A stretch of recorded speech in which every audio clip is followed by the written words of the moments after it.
حیرت انگیز دنیا کے معزز ناظرین، السلام علیکم۔ ناظرین، بھارت میں اس وقت ایک طوفان کھڑا ہوا ہے کہ انہوں نے پاکستان میں سرجیکل سٹرائک کر دی ہے۔ اب سرجیکل سٹرائک کا ڈرامہ کیا ہے، جانتے ہیں اس ویڈیو میں۔ ویڈیو آگے بڑھانے سے قبل نئے آنے والے ساتھیوں سے گزارش ہے کہ وہ ہمارے چینل کو سبسکرائب کر کے ساتھ موجود گھنٹی کے بٹن کو بھی دبا دیں۔ ناظرین، ایک بات ہمیں ضرور سمجھ لینی چاہیے کہ جتنا تیز ری ایکشن پاکستان ایئر فورس نے دیا ہے، اتنا شاید ہی دنیا میں کسی نے دیا ہو۔ ناظرین، بھارت کے تقریباً 10 سے 12 طیارے LOC کراس کر کے کشمیر کے بارڈر کے 3 سے 4 کلومیٹر تک اندر آئے، اور یہ علاقہ نہ پاکستان کا ہوتا ہے اور نہ بھارت کا۔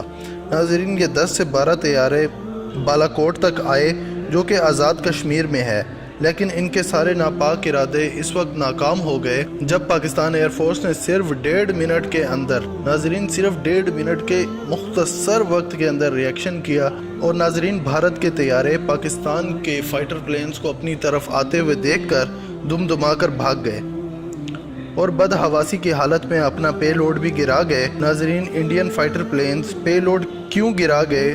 وہ اس وجہ سے کہ اگر یہ لوگ پے لوڈ نہ گراتے تو یقیناً پاکستان ایئر فورس نے وہ طیارے مار گرانے تھے، اسی لیے انہوں نے سپیڈ حاصل کرنے کے لیے پے لوڈ گرایا تاکہ آسانی سے بھاگا جا سکے۔ جیسے میں آپ کو ایک ایگزامپل دیتا ہوں کہ آپ وزن اٹھا کر بھاگ رہے ہیں اور آپ کو جان بچانی پڑے تو وزن گرا کر بھاگیں گے تاکہ سپیڈ مل سکے۔ ناظرین، پاکستان ایئر فورس کا اتنا کوئک ایکشن تھا اور یہ وقت صرف 1.5 منٹ کا تھا۔ ناظرین، بھارت پھر سے پاگل ہو چکا ہے اور ڈرامہ شروع کر دیا ہے کہ ہم نے پھر سرجیکل سٹرائک کر دی ہے۔ بھلا یہ کون سی سرجیکل سٹرائک ہوئی؟ یہ بات سچ ہے کہ وہ بہت بڑی تباہی کے لیے آیا تھا، لیکن پاک فضائیہ کی بروقت کارروائی سے بھارتی جہاز الٹے پاؤں بھاگ گئے اور جاتے جاتے پے لوڈ بھی گرا دیا، اور اگر وہ ایسا نہ کرتے تو ضرور انہوں نے مارا جانا تھا۔ ناظرین، بھارتی وزیر دفاع نے یہ کہا ہے کہ مجھے پاکستان میں سرجیکل سٹرائک کے بارے میں کوئی انفارمیشن نہیں ہے۔ ناظرین، ہماری پاک فوج اور ایئر فورس ہر وقت تیار ہے۔